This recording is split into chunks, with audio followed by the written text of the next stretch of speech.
ये कहा शोक का परित्याग कर दो। जब शोक का परित्याग कर देंगे तो उसके बाद हर्ष तो होगा ही।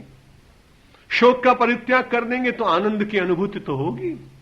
शोक के परित्याग करने के पीछे परमानंद की अनुभूति अपने आप अप्रत्यक्ष रूप से विराजमान है, ये स्वयं भगवान श्री कृष्ण के शब्दों से ज्ञात होता है। और भगवान ने मानव के पुरुषार्थ की बड़ी वंदना की है। वो ये कह सकते थे कि अब मैं तुमको शोक मुक्त कर देता हूं, लेकिन उन्होंने कहा कि नहीं, मां शुचा, ये तो तुम्हें करना है। मैं तो केवल एक काम करूंगा, अहम तो सर्व पापेभ्यो मोक्षयिष्यामि। मैं तुमको समस्त पापों से छुटकारा दिला दूंगा। मनुष्य की महिमा भगवान श्री कृष्ण ने जितनी जानी शायद कोई दूसरा अवतार नहीं जान पाया। इसलिए भगवान श्री कृष्ण ने अर्जुन को कहा कि तू नर है और श्रेष्ठ नर है, मेरे साथ तेरा स्मरण किया जाता है, नरम नारायणम चैव, इसलिए नारायणम नरम चैव, इसलिए तुझे ध्यान रखना है, शोक नहीं करना।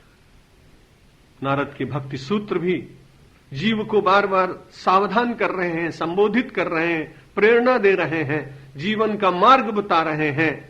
यदि आप भक्ति के क्षेत्र में चल रहे हैं तो धीरे धीरे अपनी अभिलाषाओं पर, आकांक्षाओं पर, अपने मनोराज्य पर थोड़ा थोड़ा नियंत्रण करने का प्रयत्न कीजिए। और उसके बाद किसी भी परिस्थिति में शोक मग्न न होइए। और तीसरी बात, न द्वेष्टि, किसी से द्वेष न कीजिए। यदि द्वेष करते हैं तो जलन को आमंत्रित कर रहे हैं। लेकिन कोई आदमी ये कहे कि नहीं, जब कोई अपना अहित करेगा तो द्वेष उसके साथ होगा ही। बस यही तो साधना है। गोस्वामी तुलसीदास जी ऐसे व्यक्ति को साधारण नहीं मानते।